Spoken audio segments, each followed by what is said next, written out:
Sejam muito bem-vindos a mais um episódio da Net Fiscal, provendo assuntos que repercutem no seu dia a dia. E hoje tenho aqui a presença de um grande amigo que representa não só a cadeira de um tributarista, ele é um tributarista, porque é uma pessoa que acomoda aquelas informações que encontram-se no texto, materializando em um documento fiscal. Situação essa que nós, profissionais da área fiscal, tivemos que lidar com a chegada do documento fiscal. E esse rapaz que aqui está presente acompanha muito de perto não só os efeitos que são reproduzidos no documento fiscal, bem como com as consequências que são os PEDs, mas também sabendo como interpretar as normas. Dessa feita, estou aqui com o meu amigo Marco, um prazer estar com você aqui nessa agenda, Marcão. Feliz mesmo, porque eu acho que você vai conseguir elucidar alguns pontos e talvez buscar também equilibrar as responsabilidades, porque também não pode apenas o tributarista traduzir a norma e a partir disso achar que acabou a sua atividade, porque, afinal de contas, o reflexo de tudo isso vai ser através do documento fiscal, que eu acho que a reforma tributária fala muito sobre isso, que o protagonista da reforma tributária, aquilo que a gente vem acompanhando, é o documento fiscal.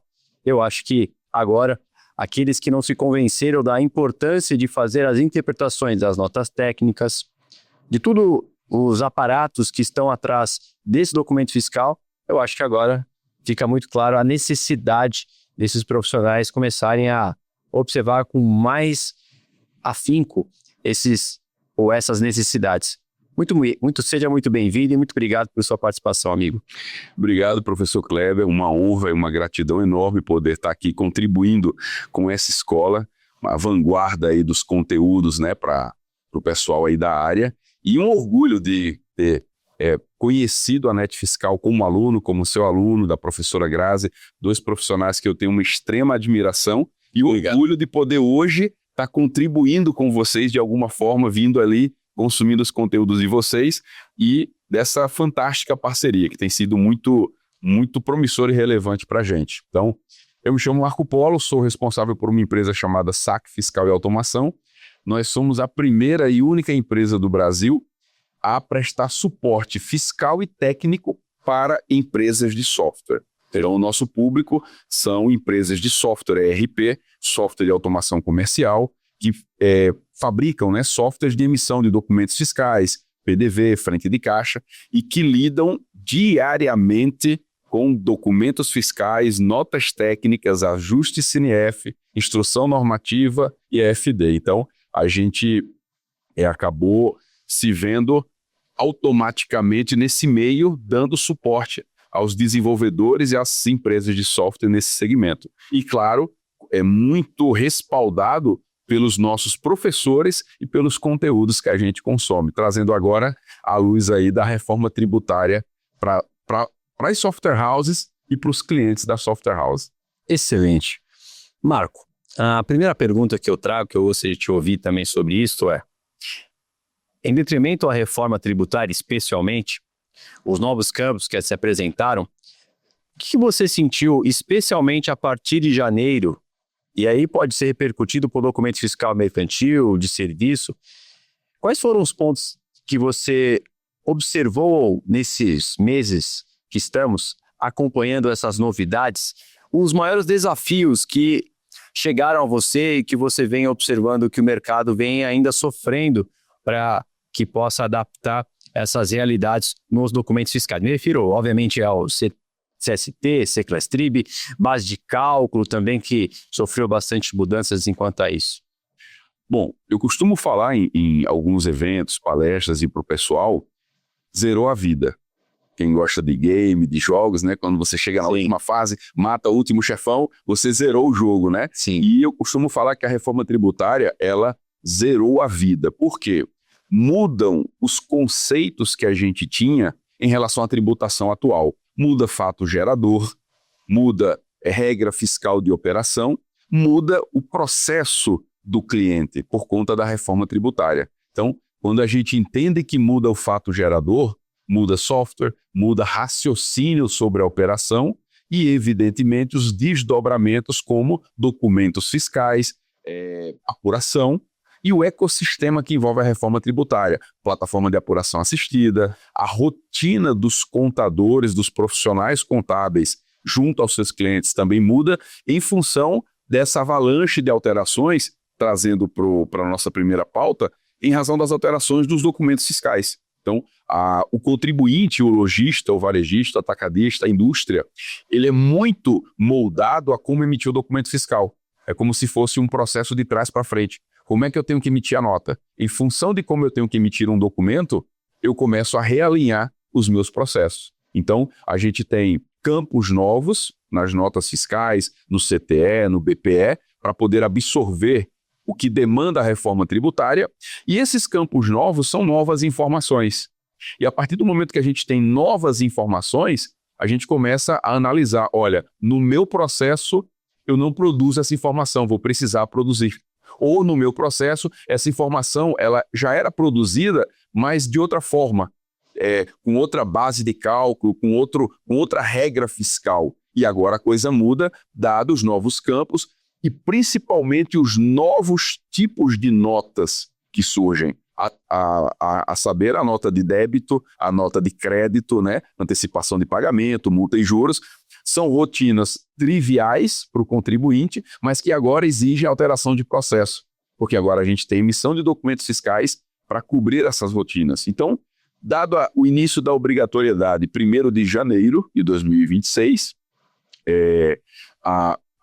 eu falo a sociedade, porque software, contribuinte, contadores, clientes dos contribuintes, então toda a sociedade, nesses primeiros meses de 2026, está, eu vejo assim, trocando o pneu com o carro andando. Sim. Porque a gente tem um convívio com a tributação atual, que vem sofrendo alterações para acomodar a LC 214, 227 e 224. Então, temos recentes mudanças de conta isso. Então, assim, por isso trocar o pneu do carro andando. Saiu uma orientação da Receita agora, né? Antes de ontem, já valendo para abril. Exatamente.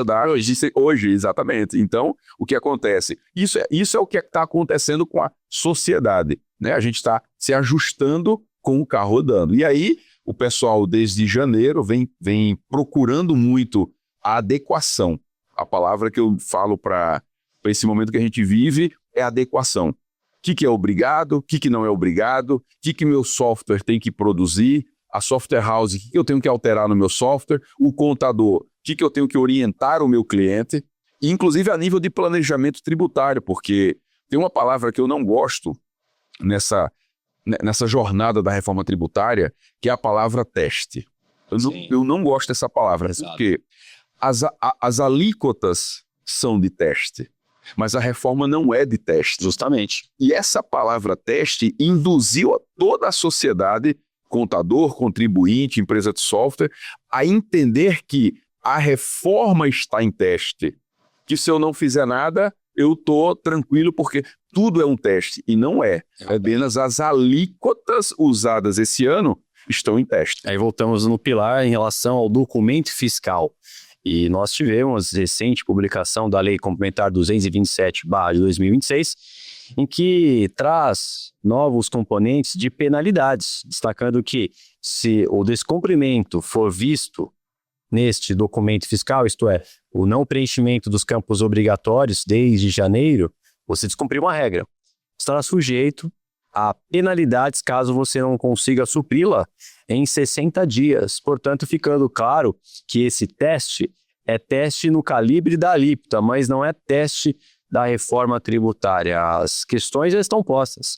Então, acho que é muito importante, né, você, colega aqui que está acompanhando esse nosso encontro, anotar isso. Porque, afinal de contas, nós não queremos que nossos clientes, a empresa que nós trabalhamos, seja alvo de um auto de infração. Acho que esse não é o objetivo. Nessa mesma linha de raciocínio, Marcão, um ponto que eu gostaria de dividir com você e saber como que está sendo lidado, sobretudo com as notas de serviços prestados.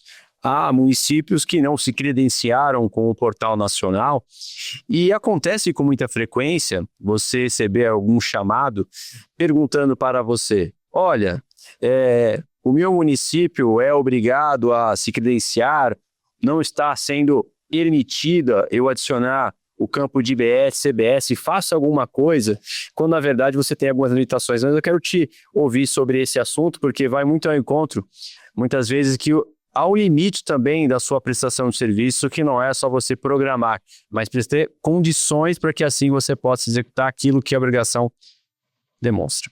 Exatamente, Kleber. Nota de serviço, eu aprendi com um grande amigo essa frase e carrego comigo desde esse dia para frente. Nota de serviço, você escolhe o problema que você quer ter. É assim. Por quê? A gente tem um ambiente nacional e aí a gente tem, hoje, bem melhor, mas a gente estava com muito problema no ambiente nacional, na virada, outro web service, outro ambiente de emissão, né? Outra entidade, SERPRO, governo, né?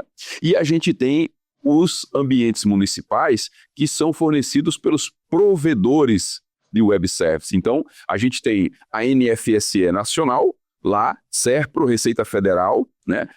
Um web service de emissão, regras de emissão no ambiente nacional.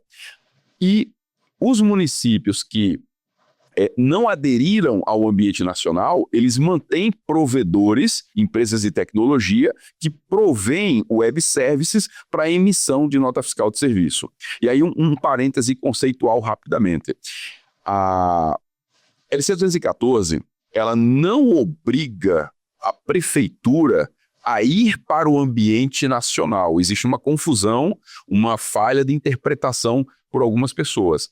As prefeituras não são obrigadas a ir para o ambiente nacional. As prefeituras, elas têm duas opções. Uma, realmente ir para o ambiente nacional, não emite mais por aqui pelo meu provedor, emite pelo ambiente nacional. Os layouts, definições que são estabelecidas por eles. Exatamente. Ela emite em ambiente próprio e compartilha esses documentos com o ambiente nacional no layout do ambiente nacional. Então elas têm duas opções, ou usam o nacional, ou usam o ambiente próprio, mas manda essas notas para o ambiente nacional. E aí começa o problema, porque a nível de prefeituras com ambiente próprio, a gente tem a adequação dos provedores. E esses provedores estão com dupla responsabilidade. Uma, adequar o seu layout próprio à reforma, absorver os campos e regras da reforma e traduzir o seu modelo técnico para o modelo do ambiente nacional. Porque por mais que ele tenha que emitir essa nota no seu ambiente, ele é obrigado a mandar essa nota para o ambiente nacional no layout do ambiente nacional. E aí começa um gargalo técnico, uma certa morosidade de migração, e tem muita empresa de software junto com os contribuintes sofrendo por conta desse gargalo. Os provedores ainda não estão 100%, muitos provedores têm um certo relapso com a documentação técnica. A software house, a empresa de software, vai na documentação e não reflete a alteração em relação à reforma. E aí ela depende de entrar em contato com o provedor e na ponta o contribuinte quer emitir a nota. Precisa emitir a nota. Ele não quer saber se o web service está com problema, se o provedor fez a adequação, ele quer a nota e não consegue emitir. Por isso que eu falo, você escolhe o problema que quer ter. No ambiente nacional, estamos bem melhor. O mês de janeiro foi mais crítico, o mês de virada. Hoje, no ambiente nacional, está bem melhor. Desde que talvez aquele município tenha feito aderência, porque se você só emitir dentro desse portal nacional, a prefeitura vai te cobrar o documento fiscal, até porque o ISS ainda existirá. 2032. E por meio desse ambiente que aquela prefeitura ela fez os comandos, eu tenho que me sujeitar àquelas regras. Então, eu não posso, de forma deliberada, por mais facilitador que nós possamos imaginar, emitir direto nesse portal, porque as regras, pelo que você aqui destaca, estão muito mais azeitadas. Mas se eu não emitir o meu documento fiscal no portal da minha prefeitura, que é lá que encontra-se, depois parte da prefeitura fazer essa correlação enviando para o portal nacional, quer dizer, a gente percebe que o contribuinte, no final das contas, ele está numa situação, como você disse, não sabe para onde tem que ir. E, de certa medida, essa pressão pode vir em cima de você que pode materializar que é um problema sistêmico, quando na verdade não é. Exatamente. O software, ele é... Eu falo que o software, o programa que você usa para emitir nota, ele é a mesa de operação da reforma tributária.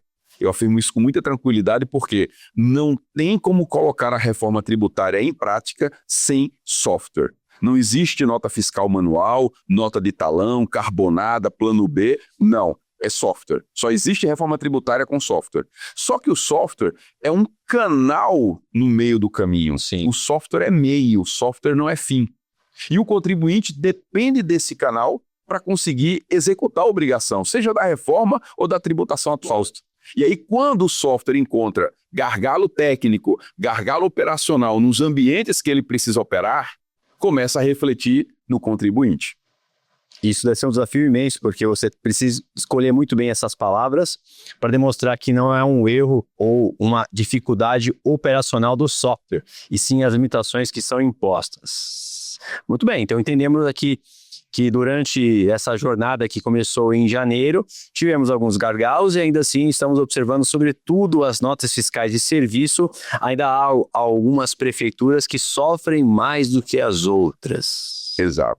Diante desses pontos, você entende ainda, Marco, que existe uma certa dificuldade ou uma insegurança das classificações que foram determinadas as operações? Me refiro, será mesmo que as pessoas que estão fazendo um cadastro se preocupou em definir qual que é o CST correto e o CCLAS-TRIB, bem como, falando de serviço, o NBS? Você percebe que está tendo muita dificuldade de conseguir classificar adequadamente? Talvez pegando o retrovisor, que é só um teste, então, em razão disso, não há por que se preocupar com o tamanho zelo para fazer isso de forma mais adequada possível. Será que essa é a percepção da grande maioria dos contribuintes? Quando eu falo que zerou a vida, né, zera os conceitos, e é justamente uma dificuldade conceitual que a sociedade, ou seja, contadores, clientes e software houses, está tendo também nas classificações. Por quê?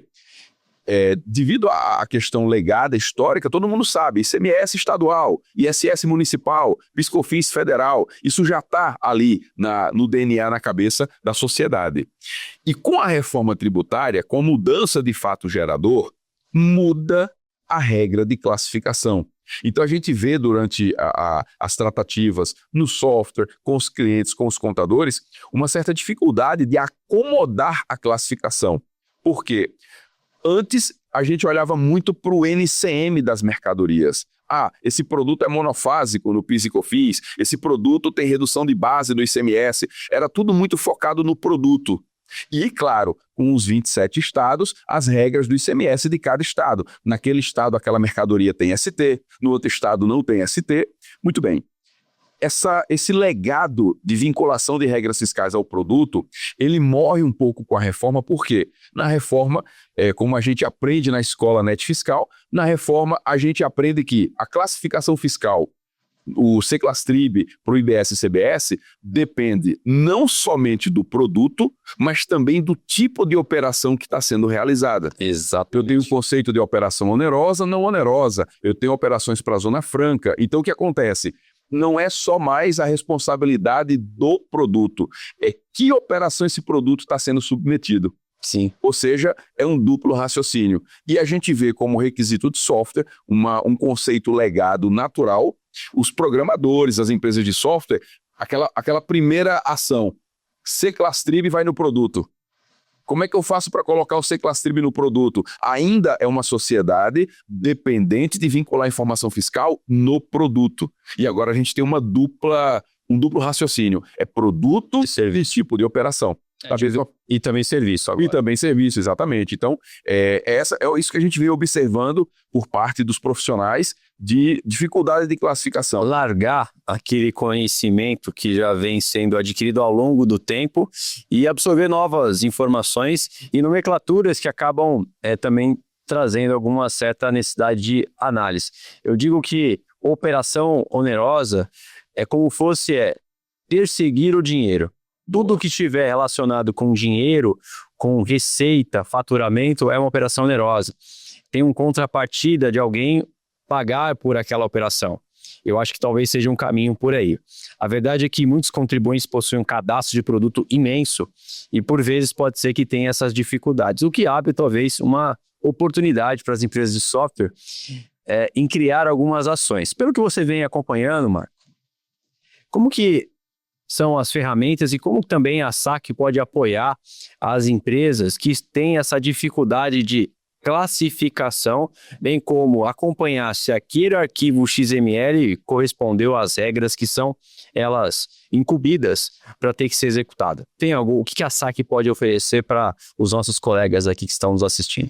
Muito bem, professor. O que acontece? A gente trabalha na nossa metodologia muito com base conceitual. A gente até combate algumas empresas de software quando vem para a gente assim, cara, eu não quero ver o material, eu não quero ver vídeo, eu não quero ler PDF, eu quero uma coisa direta ao ponto. Isso é o que eu mais escuto. Direto ao ponto. Como é que eu altero o meu banco de dados? Como é que eu altero a tela do software? E onde é que eu enfio as informações?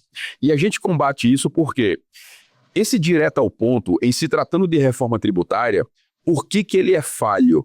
Porque sem base conceitual, você não vai entender os fatos geradores dos tributos na reforma. E sem isso, você vai abrir campos na tela, você vai abrir campos no banco de dados e você vai ficar num hiato, num vácuo. O que fazer com esse campo? De onde vem a informação para esse campo? Qual é a regra de preenchimento desse campo? Então, para preencher essa lacuna, a gente se mantém firme numa metodologia. Olha, você entende os conceitos dos tributos, você entende as regras de cálculo de base de IBS e CBS, as incidências, as isenções, e você entende a modelagem de dados que a gente sugere para o software. Aonde ficam as coisas? E não sobrecarregar tudo num cadastro de produto. Eu brinco com os assinantes nossos, que são software houses, olha, cuidado para o cadastro de produto do seu software não parecer um painel de avião. Sabe aquele leigo, a gente quando viaja e olha para um painel de avião, o que mais tem é botão que funciona sozinho. Isso funciona sozinho.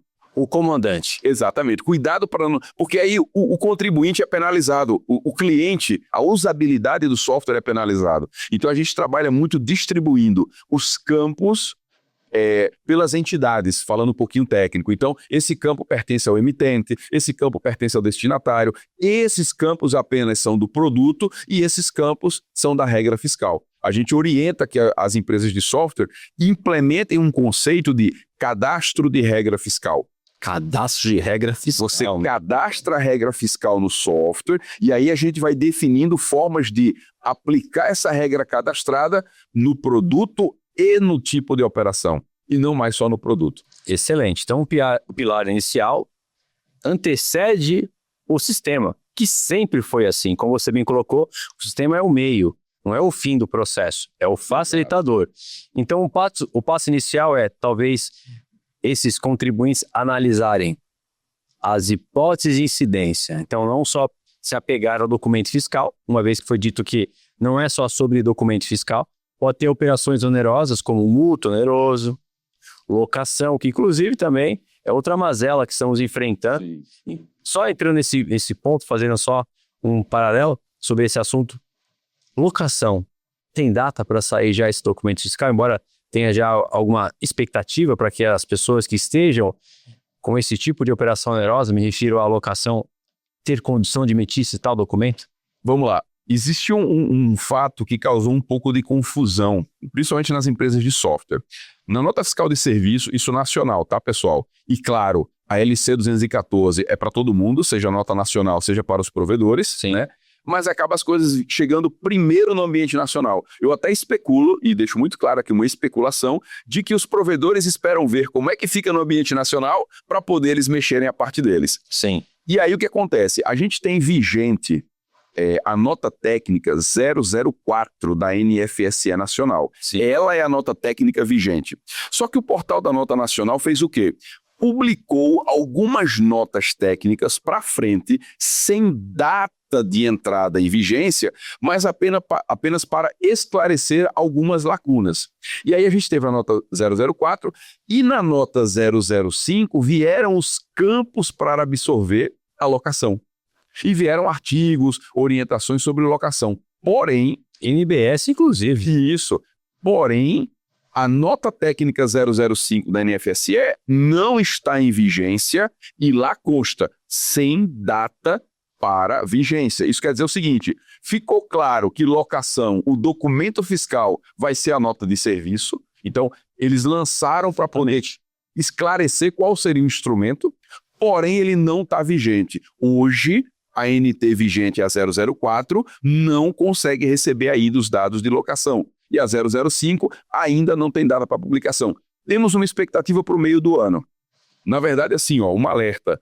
Daqui até novembro nós vamos ter uma enxurrada de publicações, porque 1º de janeiro de 27 nós temos IS, CBS, IBS-UF, IBS Municipal e já com apuração e recolhimento. Então, até novembro vamos ter bastante publicação. Colocar uma pimenta nessa conversa aí.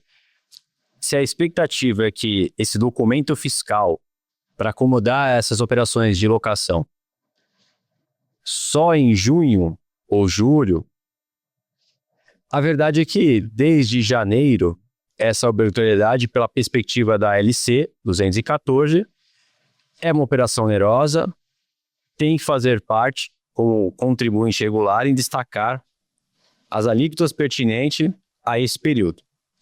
Não fiz, não porque não quis fazer, mas porque eu estava incapacitado em executar esse processo. Você acredita, e aí, óbvio, tirando um pouco a camisa de programador, pelo experiente que você também é na área, como que ficariam as penalidades em relação a isso? Porque ele descumpriu uma regra, mas veja, não descumpriu uma regra porque ele não conseguiu.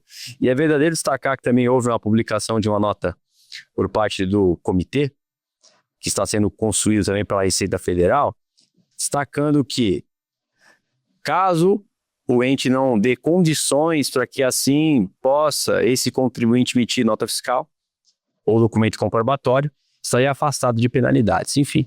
Mas o que você imagina, dadas as circunstâncias que se apresentam, um contribuinte que está buscando a emissão desse documento fiscal e pressionando muitas vezes a software house para que possa fazer isso e todo dia perguntando uma data. Quando eu começo? Quando eu começo? Para que ele possa, obviamente, preparar o seu sistema, uma vez que é, obviamente, uma novidade, porque locação não tem o costume de emitir documento fiscal, vai ser uma novidade completamente para esses contribuintes. Sim, esse ponto da responsabilidade, esse parêntese, na verdade, vira uma tese, porque acaba envolvendo algumas questões jurídicas a nível de Código Civil e o CTN. O que acontece?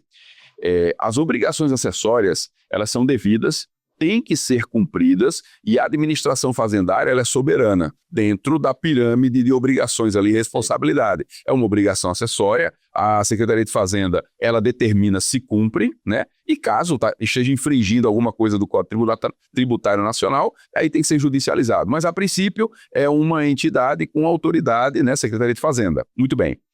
Mas o contribuinte ele só pode cumprir uma obrigação se houver meios execuíveis. Então, existe a obrigação na LC, é uma lei complementar que veio da emenda constitucional. Exatamente. Existe nota técnica. A nota técnica, pessoal, não é um documento legislativo. As notas técnicas são documentos de orientação técnica de como proceder para cumprir uma obrigação. Segundo a lei. Exatamente. E aí o que acontece? Se eu tenho lei, nota técnica, mas tecnicamente não tem ambiente, não tem onde informar o campo, um esboço mais técnico. Os XMLs, os arquivos XMLs dos documentos fiscais, eles obedecem um conjunto de regras chamados esquemas XSD. O esquema XSD é como se fosse um manual do XML. O esquema XSD são arquivos que dizem os tamanhos dos campos, se pode letra, número, quantas casas decimais, se aquele campo só pode ir preenchido, se outro for preenchido.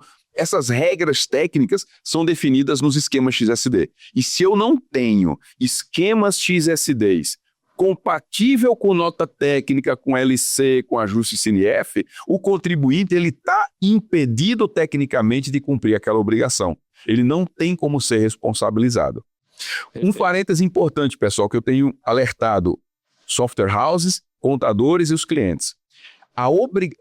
Eu comecei num evento esse ano falando assim, o radar do nosso evento, tivemos o prazer da professora Graziella participando ano passado, professor esse ano, professor Kleber o ano passado, é um evento que mostra o radar do ano, e no começo do evento eu falei, por onde começar 2026?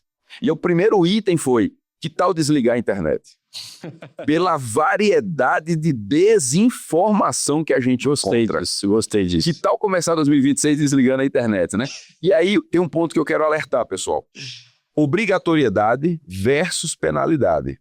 A obrigatoriedade da LC 214 é soberana 1º de janeiro de 2026. Então a pergunta de quando? Desde 1º de janeiro. Agora, a gente não tem o regulamento do IBS publicado. Na falta do regulamento, eu não posso ser punido por algo que não está regulamentado. Justamente. Então a gente tem a suspensão de penalidade, ato conjunto Receita Federal, Comitê Gestor em dezembro, e essa aplicação de penalidade, ela está suspensa até o 4º mês após a publicação do regulamento. O problema é que o pessoal começou a ler a publicação, parou de ler no 4º mês, associou a abril. E todo mundo está achando que a reforma começa em abril. O ato. Para azeitar, exatamente, e para azeitar essa confusão, a gente tem o Estado de São Paulo iniciando o CBNF agora em abril. Então ficou aquela sensação na sociedade de que abril começa tudo. E não é. E o alerta, pessoal, é o seguinte: a aplicação de penalidades está suspensa, mas a obrigatoriedade existe. Exatamente. Isso quer dizer o seguinte: previsão do regulamento, 15 de abril, previsão.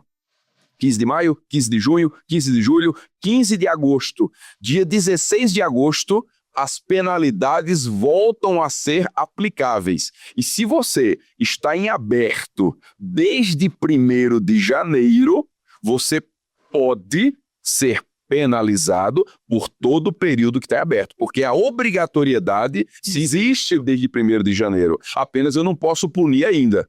O que não quer dizer, e eu quero deixar muito tranquilo quem vai ver esse vídeo depois aos milhões de espectadores da Net Fiscal, em 2026 nós temos assim conversado com vários auditores fiscais, fiscos, professores. Em 2026 o lado da Secretaria de Fazenda não está voltado para punir uma caça às bruxas, não. Em 2026 o viés é: façam a adequação. Então a gente pega isso para combater a cultura da prorrogação. Não vou mexer agora. Agora não precisa. Não, só lá para setembro. Não. É agora porque envolve adequação de software, adequação de processo nos clientes e adequação de processo nos escritórios. Então, cuidado para essa suspensão de penalidade não alimentar a cultura de prorrogação. Mas voltando ao ponto da central, sim, se não tem instrumento técnico para que o contribuinte cubra uma obrigação, ele não pode ser punido por isso. Nota de locação, acreditamos aí que a partir do meio do ano a gente já consegue emitir ela tecnicamente com os esquemas e notas técnicas vigentes. Muito bem, ficou extremamente claro, Marco. E até inclusive em aulas a gente vem falando bastante sobre isso, com a nossa preocupação, muito cauteloso. Evidentemente que a necessidade de cobrança, embora seja do começo do ano de 2026, mas se quem for enviar o auto de infração tiver feito um recorte, analisando que só a partir de determinada data que o contribuinte teve condições, teoricamente, a partir daquela data ele poderia entender que houve um descumprimento. No entanto, se porventura for abandonada essa análise, simplesmente atuar contribuintes que lá em janeiro, fevereiro, março, abril, sucessivamente os próximos meses, que naquela ocasião não tinha condições de preenchimento de um documento fiscal por falta de esquema e regulamentações, será que essa pessoa vai ser penalizada ainda assim a ter que justificar e retroagir os documentos que não fez a emissão, o input desses dados? Porque ele diz que você precisa regularizar em 60 dias. A LC 227 fala sobre isso, que você não está penalizado automaticamente. No entanto, em 60 dias você precisa regularizar. Imagina eu ter que emitir documento fiscal retroativo. Como eu faria isso? Porque, obviamente, que dentro do portal de emissão não tem essa possibilidade. Vão ter que abrir uma concessão para isso? Como eu conseguiria resolver esse problema, sendo que eu vou ter limites técnicos para isso? Então, veja aqui, podemos eventualmente estar à frente de um problema que possa acontecer em razão de um descasamento de entendimento. As pessoas só apenas olharam o texto legal, observando que é obrigado desde janeiro, já que você não fez, eu peço para você regularizar. Mas se eu não tiver uma atenção aos fatores técnicos, Ou seja, eu não posso entrar no portal e retroagir a data. Isso é um perigo, certo, Marco? Muito. É uma recomendação fortíssima para toda a sociedade, contribuinte, contadores e empresas de software. Estanca o sangramento. Hoje, 1º de abril, cara, começa a entrar em conformidade fiscal ainda esse mês. Você fica com 3 meses em aberto para resolver. Você diminui, digamos assim, o tamanho da bucha. Sim. Já começa para agora a sua adequação. Existem alguns instrumentos previstos para algumas situações. Algumas notas de débito podem ser emitidas, algumas notas de crédito, alguns eventos, e a gente teve problema técnico com o evento. A gente tem, para quem não está a par de como funciona, existem ambientes autorizadores. Então, o que acontece? Rio Grande do Sul é um ambiente autorizador, São Paulo é um ambiente autorizador. Alguns estados não têm ambiente autorizador de nota. Ele usa o ambiente autorizador de determinado estado. Muito bem. Alguns ambientes autorizadores tiveram problemas com o evento. Eventos que não era para ser rejeitado e rejeitou. Eventos que não era passar, que passaram, porque a reforma também é nova para o fisco. É tudo novo para eles também. Eles também estão passando por adequação. Eu já quero deixar aqui um parêntese e parabenizar muito o pessoal da Procegs, que tem feito um trabalho espetacular a nível nacional, com o portal de conformidade, o site que você consulta, o Seclastrib, o NCM. A gente está vivendo uma certa revolução, onde o fisco tem, a Procegs, o fisco, tem um nível de preocupação com a sociedade em expor e facilitar essas informações. E a própria calculadora nacional. Exatamente. Então o que acontece? Pessoal, estanca o sangramento, comecem em abril a entrar em conformidade para ter um período curto, né, de situação em aberto. Tecnicamente, não foi possível emitir o documento ou entrar em conformidade, você está segurado. Não foi possível. Só que assim, tudo precisa de evidência.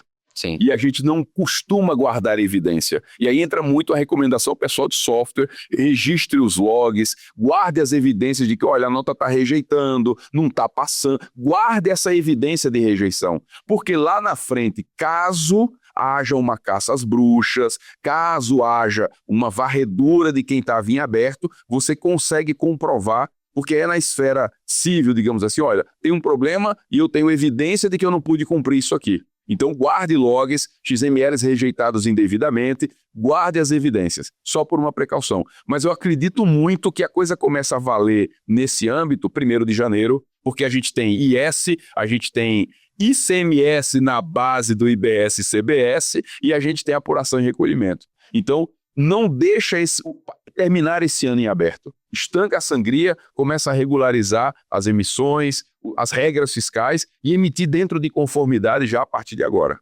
Bom, isso é só 2026. Essa preparação. Porque 2027 nós já teremos um momento do start, em que o preço do IBS e CBS já vai ser repassado para quem está consumindo.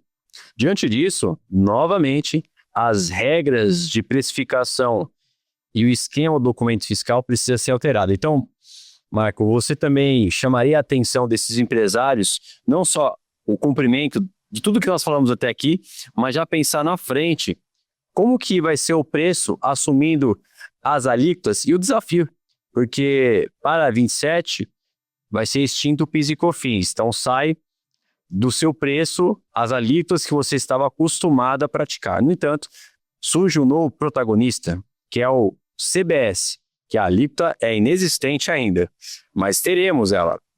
Do IBS temos, mas do CBS ainda não. Eu acho que é importante ter menções, simulações de como ficaria o seu preço, porque passa muito rápido o ano. Às vezes a gente vai colocando, vai trazendo à luz de quem nos assiste, nos ouve por aí na internet, nos eventos, a gente vem trazendo os impactos. E às vezes isso causa a sensação de que a reforma ficou pior do que estava. E eu falo seguramente que não. Por quê? Na tributação atual, principalmente a nível de estados, você tem que lidar com ICMS próprio, ICMS interestadual, DIFAL, substituição tributária, combustíveis monofásicos, enfim. O complexo da tributação atual, ele realmente é simplificado com a reforma tributária. Eu não concordo com o discurso de que está vindo um caos tributário. Não, Concordo. o que está vindo é um período de adequação, de convivência de dois modelos, onde um vai caindo para o outro se consolidar. E essa adequação dá trabalho. Né? Essa tributação antiga, ela vem sofrendo alterações para acomodar a nova. Muito bem, isso dá a sensação que a reforma ficou pior. Mas, na verdade, é muito mais simples. O problema é o período de adequação. Eu vou dar 2 exemplos que talvez contadores, software houses, clientes não perceberam. A reforma tributária tem o princípio da tributação pelo destino. Sempre pelo destino. Não importa de onde está saindo. Isso em 99% dos casos. Diferente do ICMS. Claro. Então, é sempre pelo destino. E aí você tem mercadinhos de bairro. Mercadinho de bairro, varejo, venda presencial. Você retirou a mercadoria na gôndola, que tem um preço, passou no caixa, calculou o preço de venda com tributo.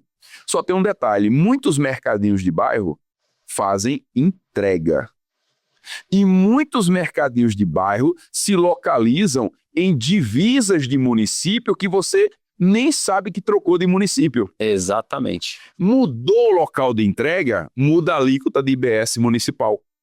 Porque o mercadinho está num CEP, num município, e o local de entrega é que nem em São Paulo e as cidades ali coladas com São Paulo. Vai me entregar em outro município. Mudou o IBS municipal.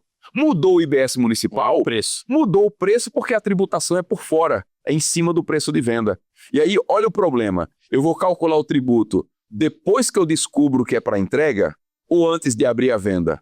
E o preço na gôndola, o cliente viu lá, determinado produto R$10, porque era retirado ali no local, quando ele passou no caixa, não é para entrega, meu endereço é esse. E aí, quando atualiza o endereço, muda o preço porque muda o tributo. Ué, mas na gôndola era 10, agora está dando 10,19, 10,12. Confusão. Isso envolve PROCON, isso envolve precificação, isso envolve software e envolve o processo do cliente. Opa, eu preciso descobrir que é para entrega antes de passar o produto. Quando eu vou abrir a venda, se eu faço entrega, lógico. Se eu sou uma empresa que faço entrega, antes de abrir a venda, eu preciso perguntar. Marco, seria basicamente hoje quando eu acesso para fazer uma compra online, e aí está lá, frete. Qual é o seu CEP?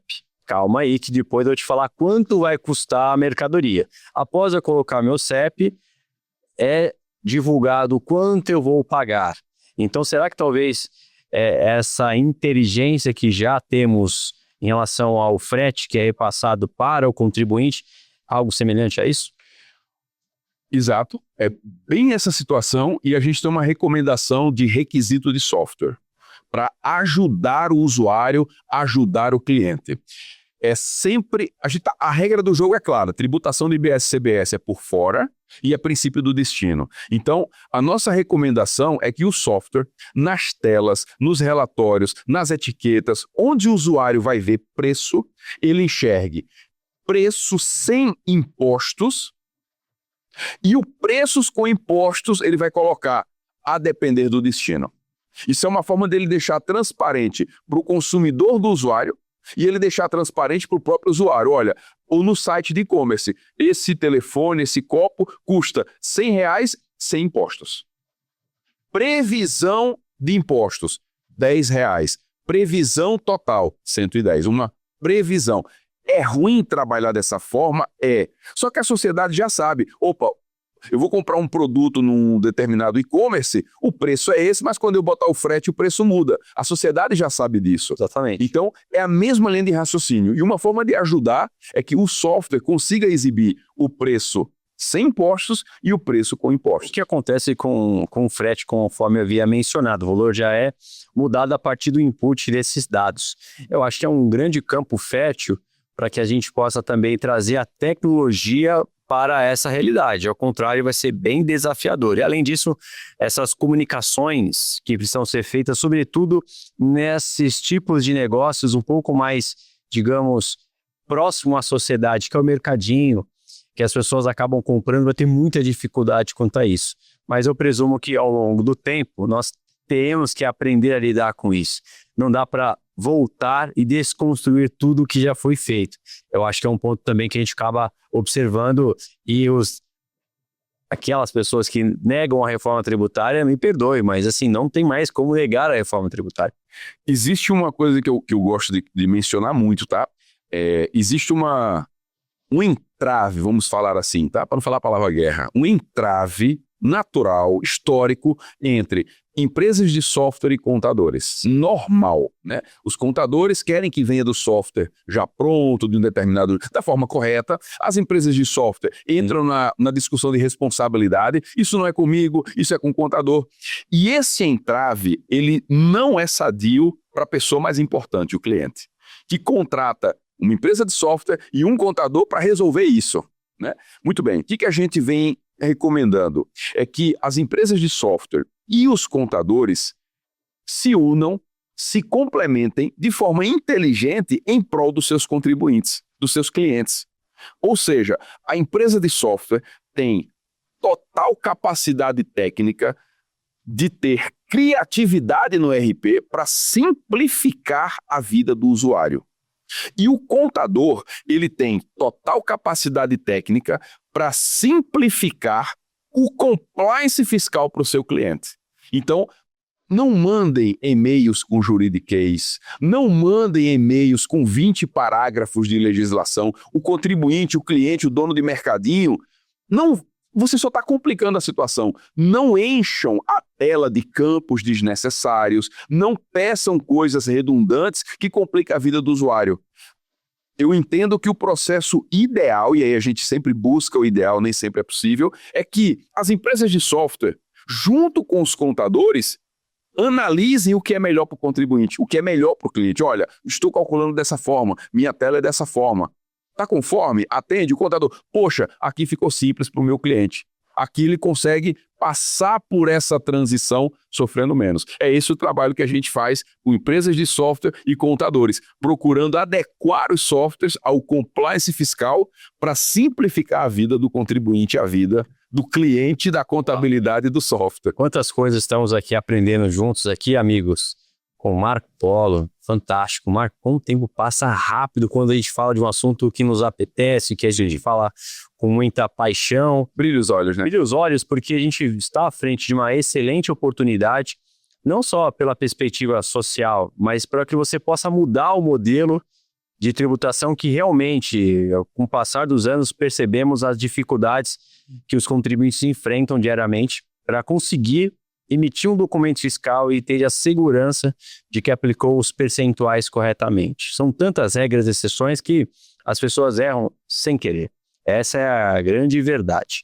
Diante de tudo que nós falamos aqui, chegando já às nossas considerações finais, Marco, eu queria que você trouxesse uma sugestão de pilares que esses contribuintes precisam ter ainda em 2026, para que eles possam ter essas recomendações. E o segundo momento é, além de eu me preparar para 2026 ainda, quais são as recomendações para 2027 que você, enquanto profissional de software house, pode oferecer de sugestões para os colegas? Muito bem observado, professor. Primeiro ponto, para os contribuintes, para as empresas, chamem as empresas de software para entenderem como elas estão se adequando à reforma. Porque o software é a mesa de operação. Então, você que é lojista, varejista, atacadista e está vendo esse material, poxa, eu preciso conversar com minha empresa de software. Não deixe para 31 de dezembro. Agora estamos em abril, iniciando o primeiro quarto do ano. Tem tempo de você chamar sua empresa de software. Vem cá, me explica como é que nós vamos operar a reforma aqui. Me explica a reforma sob o ponto de vista do software. Me explica lá o IBS, CBS, como é que vai funcionar a minha operação, principalmente a sua operação no software. Primeiro ponto, chama a empresa de software. Segundo ponto, converse com seu contador. É muito comum as empresas só buscarem o contador para as obrigações. A folha está pronta, as guias estão prontas. Converse com seu contador e procure entender a reforma na sua operação também sob o ponto de vista do seu contador. Procure essa orientação urgente. Software é mesa de operação, contabilidade e responsabilidade fiscal da sua empresa. Converse com seu contador e reveja cadastro e simule precificação. porque 2027 vem aí. Então nós vamos ter impacto na precificação. Reveja o saneamento dos cadastros e simule os custos e precificações. Maravilha, uau, quantas dicas aqui ficamos. Marco, eu só tenho a agradecer a sua participação, estar aqui conosco nesse novo episódio da Net Fiscal, que vem provendo várias conversas, e fica aqui no canal da Net Fiscal para que você possa ter papos como esse, aberto, direto, trazendo de quem faz para quem faz. Essa é a grande realidade. Sempre convidamos, Marco, pessoas que estão vivenciando e, sobretudo, tendo os seus desafios, seus desabafos e trazendo muitas vezes não só uma solução, mas talvez buscando uma forma de pensar que não é tão simples quanto parece. E eu gostei da ideia, vamos ligar a internet, porque às vezes você receber uma informação para depois você esquecê-la, demora mais tempo. Então eu acho que vale muito a pena você escolher muito bem quais são as pessoas que você se aproxima, quais são o conteúdo que você está tendo acesso, porque afinal das contas a gente quer, no final do dia, só executar o trabalho com segurança. E antes disso, Marco, muito obrigado por ter aqui aceito o nosso convite e já fica aberto também para que você possa voltar em outros episódios também. Marco é nosso professor da Net Fiscal, está sempre presente trazendo aulas muito ricas em detalhe. Ele é muito didático, é um sujeito que eu tenho um carinho especial e muito obrigado novamente, reitero, por você ter aceito o nosso convite. A gratidão é nossa, eu reafirmo, tenho um orgulho muito grande de ter começado e sempre aluno, a gente nunca deixa de ser aluno, é um ledo engano você achar que sabe tudo, que fez aquele curso, entende? Tenho um orgulho muito grande desses dois professores, professor Kleber, professora Graziele, são profissionais espetaculares e um orgulho maior ainda poder contribuir com essa escola que a gente faz parte, aprendendo e compartilhando o que a gente aprende. O orgulho é nosso, a gratidão é nossa. Maravilha, então, Marco. Então, muito obrigado. E nos vemos, então, no próximo episódio aqui, trazendo informações relevantes do nosso universo tributário. Muito obrigado. Tem uma informação importante que vai abalar as estruturas do mercado. Isso não foi falado ainda, mas nós vamos dar sinais. 3, 2, 1, ó...